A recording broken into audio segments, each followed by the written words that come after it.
yet. Oh, yeah. One of us may or may not have an IUD.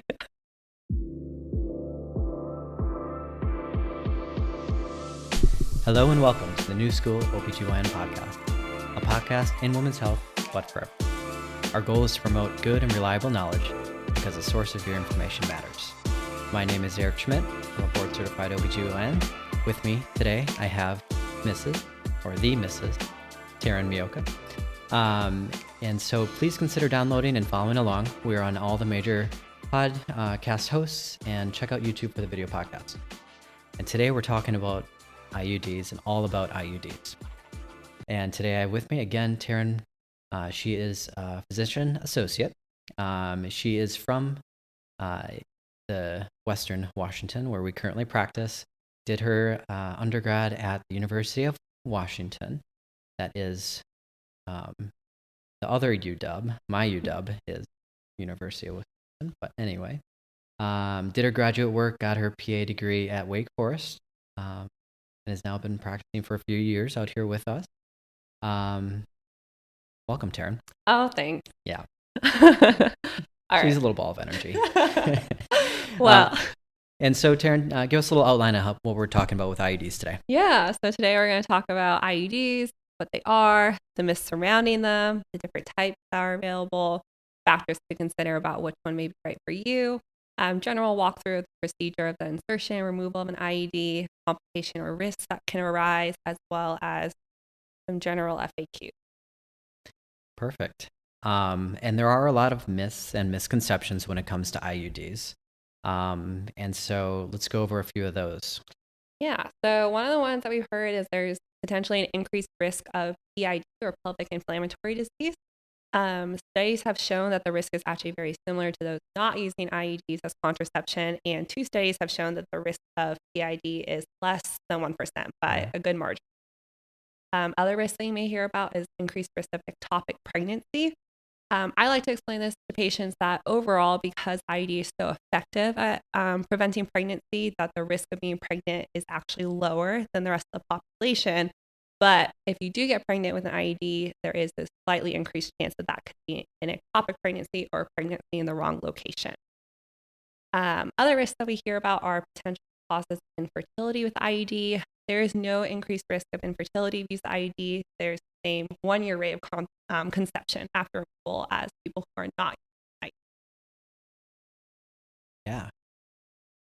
A couple other, I think, misconceptions we get is it may restrict physical activity, may inhibit or disrupt sexual activity, may make the periods worse, actually, when in fact often makes it better, and the pain with the period.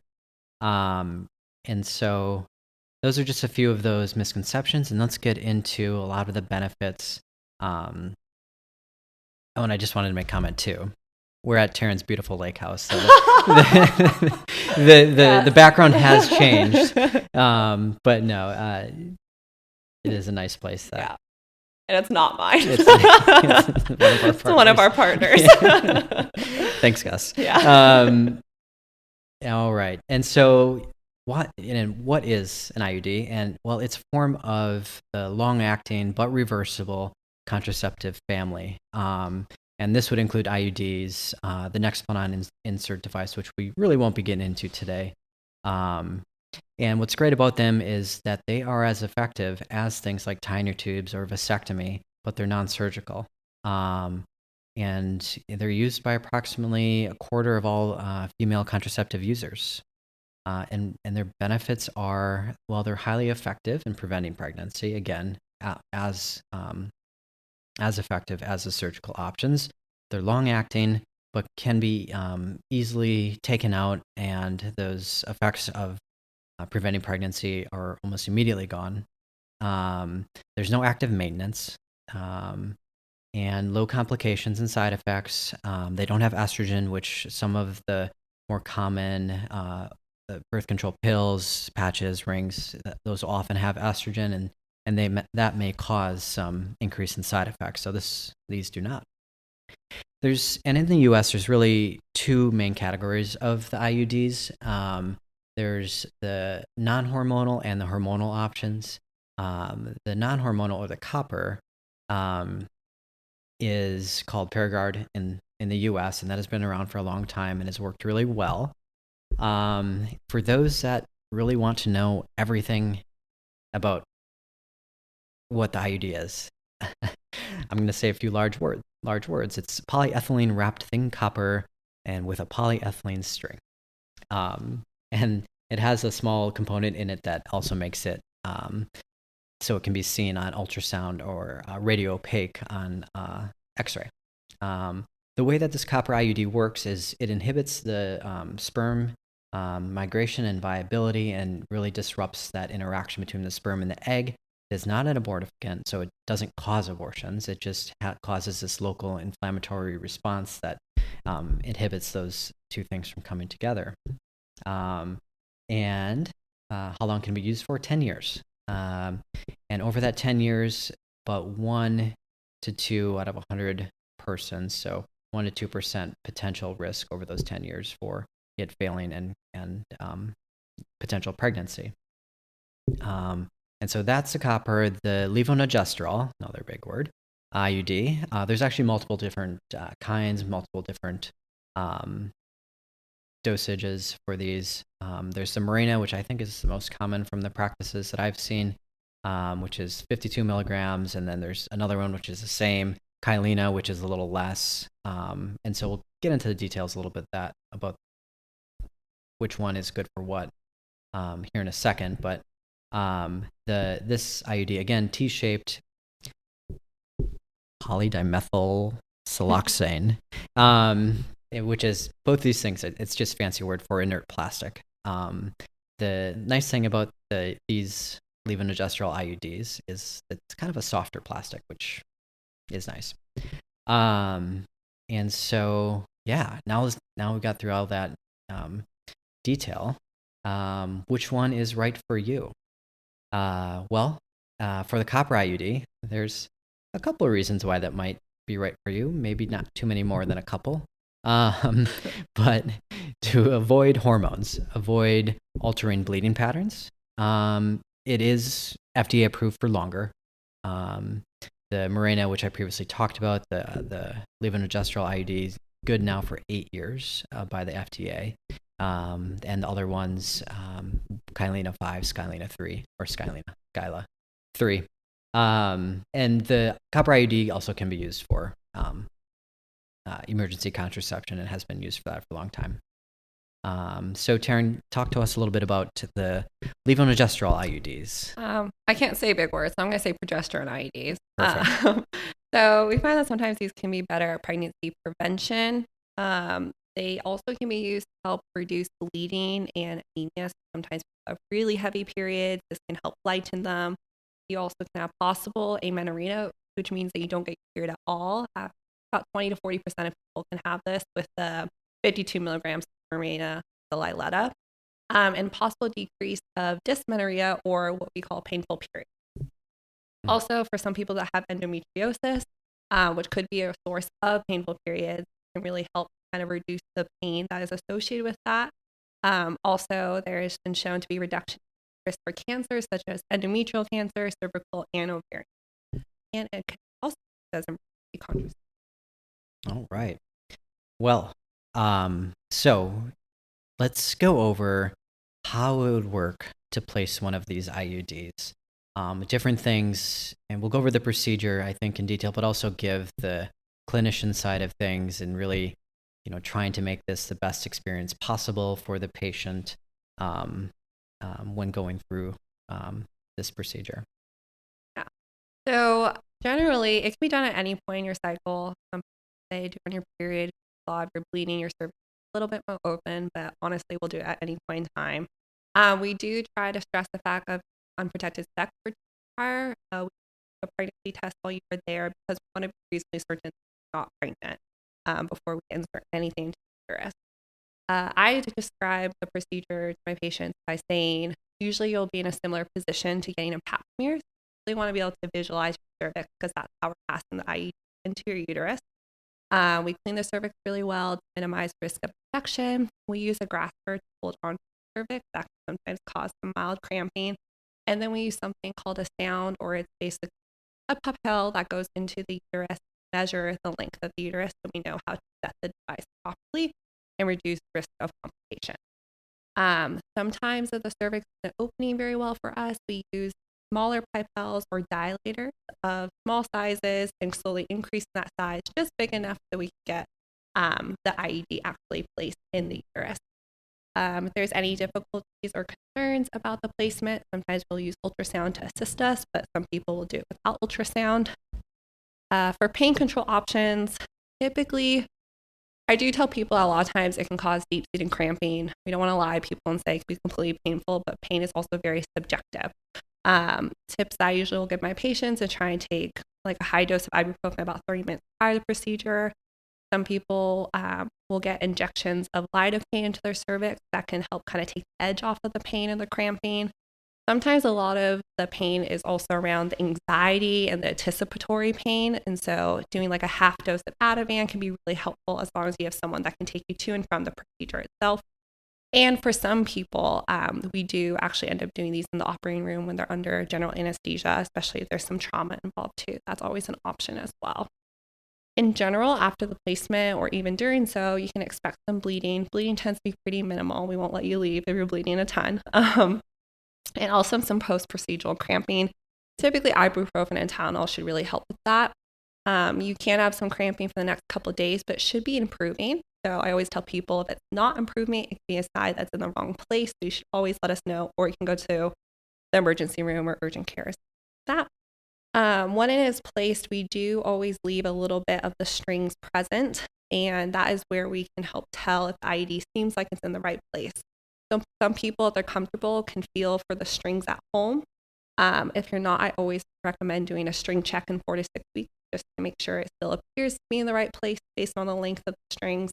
And if not, then we can move forward from there about how we want to work with that. For the removal of the IUD, so this is kind of why we leave some of those strings present, is that usually you use a grasper to grab onto the strings and really just remove it gently, but there is some pain to be expected with that because it does cause a little bit of dilation or opening of that cervix when it comes out. Again, that can cause cramping, which is where most of the pain and cramping comes from for insertion or removal. If there's some difficult removals, we can also use some bedside ultrasound or formal ultrasound to help show us where the IUD is, kind of guide us as we're trying to remove it.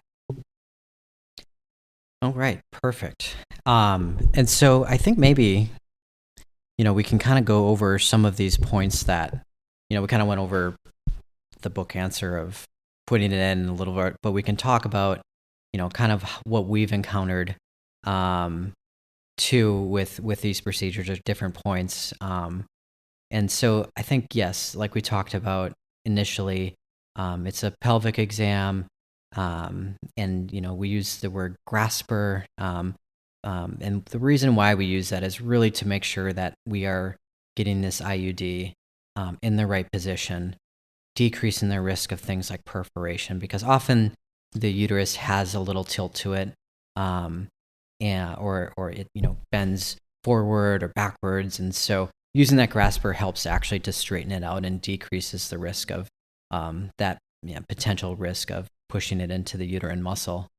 And it's also important to have that conversation with the patient, which we touched on, to set expectations and also to get from the patient, if they've had past experiences or pelvic exams where it was more difficult or, caused them a lot of pain, because again, pain for everyone is different. And this is a very sensitive area. And so just having that conversation, you can say, okay, well, for sure, let's give you ibuprofen beforehand, or if someone had a really difficult insertion or attempted in the past, because a lot of times we get patients where they're coming to us because maybe it was failed somewhere else, and it caused a lot of pain and discomfort. So we easily can do something like grab lidocaine.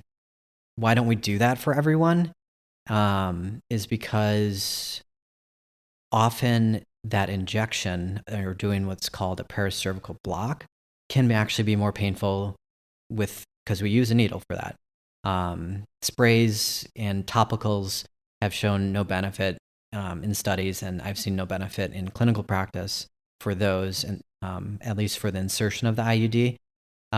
So, the injection of the lidocaine is uncomfortable, and sometimes more uncomfortable than placing a simple IUD that goes in well. And that's why we don't do it necessarily every time, and we use that conversation with the patient beforehand to really figure out if this is something we should have readily available. And the Ativan, again, with patients with or similar benzodiazepine medications, similar situation where the anxiety prior to is high, which can definitely make the procedure more difficult. And then ultrasound, I would encourage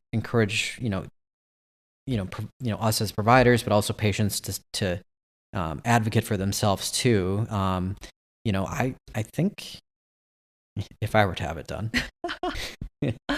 I would ask, maybe they just bring an ultrasound in the room. It's super simple to do, and it's just so readily available with the modern medicine that you're in an OBGYN office. There's going to be a small little bedside ultrasound around, and if you have your provider, just kind of have that in the room, check the placement. I definitely do that on occasion. We shouldn't always be just doing blind procedures if we have these, things available to us. So, just a couple points. And then I get people asking me too the pain for insertion, and pain for removal, and how are they different? And people often worry about the pain for removal. And generally, at least from my experience, the pain for removal, is kind of this quick little, maybe sharp pain at, as it's described, medium pain, but never terrible. Sometimes if the strings are not, you can't see the strings, they're up in the cervix, up in the uterus. That's a different procedure where we often use ultrasound guidance, again, with or without lidocaine, depending on the patient or the situation. And, it's pretty rare that we have to take a patient to the operating room for an IUD or the strings that we can't see. We can get that out in the office pretty easily. And I think you can attest that the patient, generally it goes pretty well. Yeah, I mean, generally, I will say that I can be excruciating for some. I don't want to discount that at all. But I would say, and generally, people do tolerate it very well. And you also just happen to be pretty good at removing them in office. I will give credit where credit's due. So, yeah. But again, we always have that lidocaine available if it is a little more comfortable. And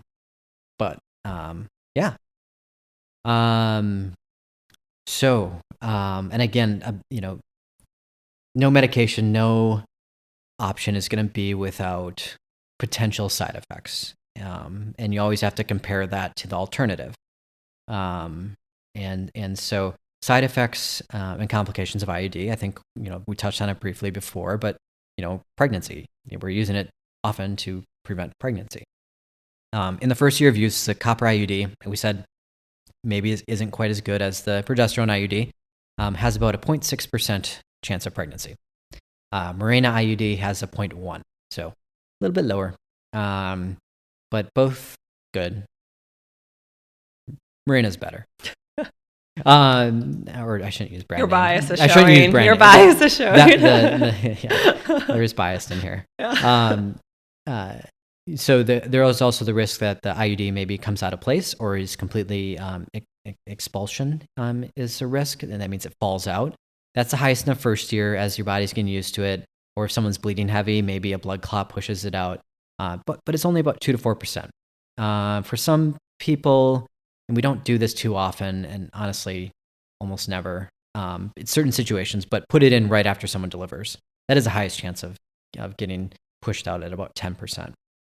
I think that the one that, when we have a patient come in to us saying, I'm not sure about an IUD because of the potential risks, or often what we hear is, what are the words that we often hear, what?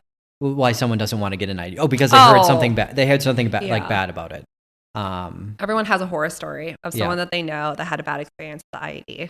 But, and I think often people are worried about something like perforation or where it might actually push through the uterine wall, and that's with insertion, usually where it's just not inserted well, or sometimes if someone gets an IUD a few weeks after they deliver, the uterus is still softer from the delivery, and so there's a chance that it's easier to perforate in those situations. That's about 1 in 1,000, and so pretty rare, but a serious side effect. And the most common side effect that people have with an IUD is the continued bleeding, and that doesn't matter which IUD. Normal expectations for bleeding afterwards, maybe some spotting, maybe a little heavier for 4 to 7 days, and should really be tapering off after that.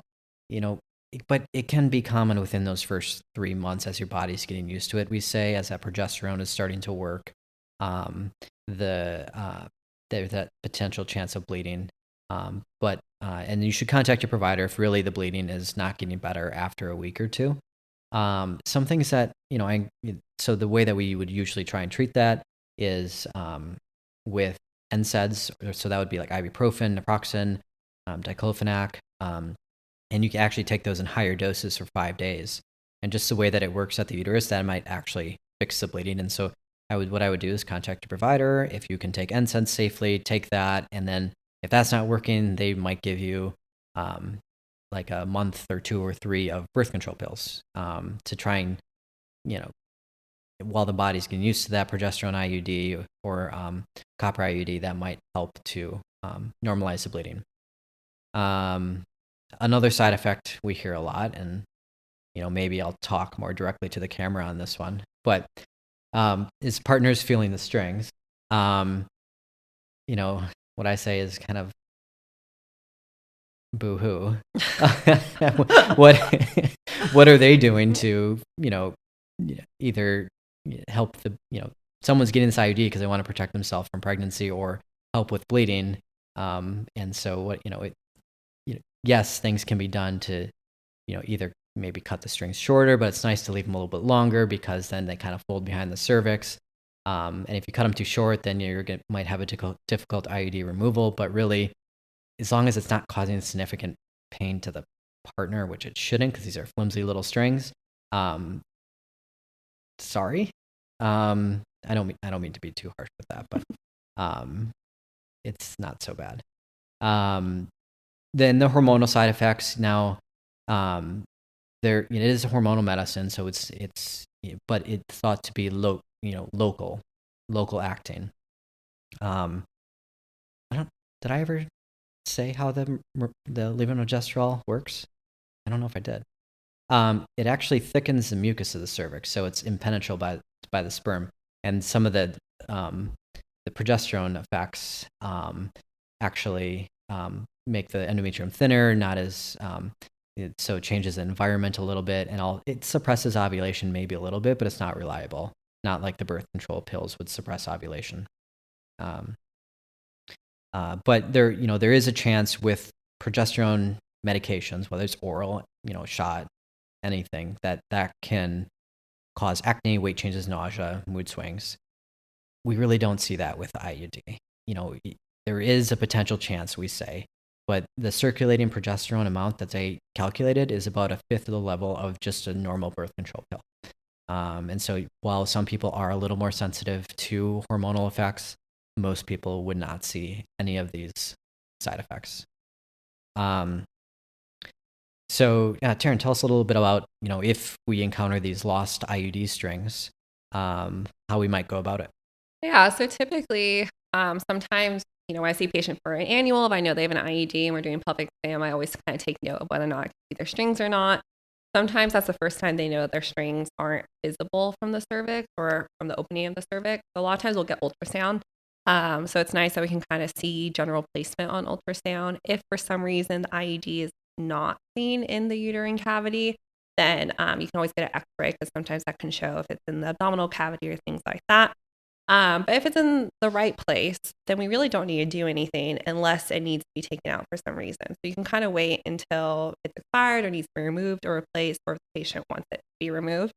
It is good for us as providers to potentially know going in if we can't see the strings and if it's in the right place. I always like to do that. At least if I'm going to do a removal, it's nice to kind of have that information ahead of time, because then you either pull in like a bedside ultrasound to help with it, or at least you kind of know if it's in generally the right place. Hopefully it should be a pretty smooth removal, even though you're doing it blindly.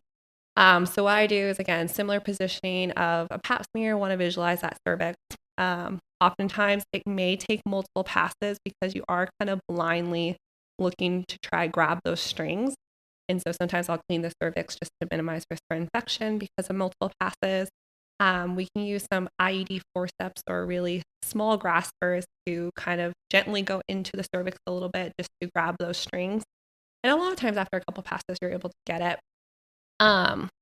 Again, it can be uncomfortable if one of the arms of the IUD is kind of malpositioned, then it can be a little bit more uncomfortable or a little bit more difficult to remove. But yeah, ultrasound can really help with that a lot and make sure you're in the right place. Anything you'd like to add? No, but if it's okay with you, and I don't know if we touched on this yet. Oh yeah. One of us may or may not have an IUD. And so I just didn't know if there's any personal experience you wanted to share regarding that and just how you feel about it. Yeah, I'm happy from to. both sides. So I think different reasoning as to why I got the IUD. One, I think part of it was like, for me, it was a little bit of an empathy exercise. Like, I'm putting these into different people with a uterus, and it's like, I should be able to know what this feels like so I can talk about it better. And it just, I was like, okay, this would be a good exercise in empathy. But on top of that, I like the fact that I'm really bad at taking pills. I would like to make a side note and say I don't think there's a perfect type of birth control, unfortunately. I think every birth control has its own side effects, risks, those kind of things, and you really just kind of decide what risks you're most willing to take or side effects you're most willing to kind of deal with. And what works really well for one person might work horribly for another person. So it is a little bit of trial and error. But I like the idea that it can be a more localized effect to the uterus, less systemic absorption overall, so hopefully less side effects. I personally had heavier cycles, and so I like the idea of like potentially not having a period or at least having lighter periods. And I had some cramping on my period, so overall, if it took away that would be great too. So when I got my IUD placed, I personally did not feel any pain during the insertion, and I feel like that is an anomaly. So that part I was actually kind of hoping did hurt so I could explain it to patients better, but it really didn't hurt for me. Afterwards, I would say I experienced more of the post-procedural cramping. So that was, kind of deep-seated cramping. That surprised me, but it didn't last very long. I really didn't need to take Tylenol or ibuprofen for it. This is my pro tip, but it's also, there's no scientific evidence behind it, but what helps me with my cramps is if you like push really hard on your uterus and provide like counter pressure. I found it took my cramps away. So sometimes I would just like push on it, and I find it really helpful. But there's no scientific backing about that. That's just personal experience and clinical wisdom. But anyway, my bleeding pattern, I did have irregular, stop laughing. I really had irregular bleeding for probably like the full 3 months, which was annoying, but very light. Like I just need a panty liner, so not a big deal. My periods, again, before I had the IUD were pretty heavy, and lasted for about like 5 to 7 days. After the IUD, they were very light. I probably had like 1 day of like medium bleeding. The rest of it was very light, but I did find that my periods did last longer than 7 days. So like 10 days of just really light spotting, which for me is no big deal. I didn't really care. I think that could be really bothersome for some people, but overall it was really light. My cramping wasn't, I would say before I had the IUD, it was like kind of constant muscle cramping that I experienced. But since I had the IUD, I feel like it was more of that sharp, deep-seated cramping, but it just lasted for shorter periods of time. So I have a trade-off. I don't think it fully took my cramping away, but it was fine. Yeah.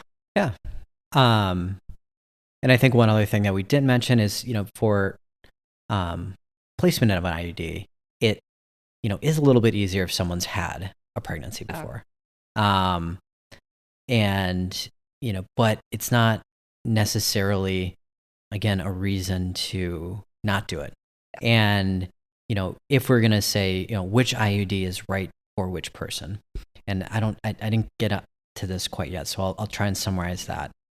We talked about the IUD for someone who wants to avoid or has to avoid hormones. Copper IUD is right for you. Okay. It's still good, even though we're biased against it. It's still good. But in a lot of other ways, the levonorgestrel ones are superior, whether it's the ease of insertion, post-procedural cramping or bleeding. We just see that they're better, and there are studies that show that they're better at preventing pregnancy. And again, minuscule differences, but the Mirena or the Liletta, which are the 52 milligram dosages, so they're the higher dosage ones, again, but still low dose. They're going to be good for people who might have heavy bleeding or want to take their periods away. There's nothing bad if you take your I might be talking too close to my microphone. It's not bad if you don't have monthly bleeding. It's not saving up somewhere else. It's just that progesterone effect is the bleeding is never starting, and so Anyway, but if someone wants a good pregnancy prevention, wants to decrease their bleeding, Mirena or Liletta is right for you.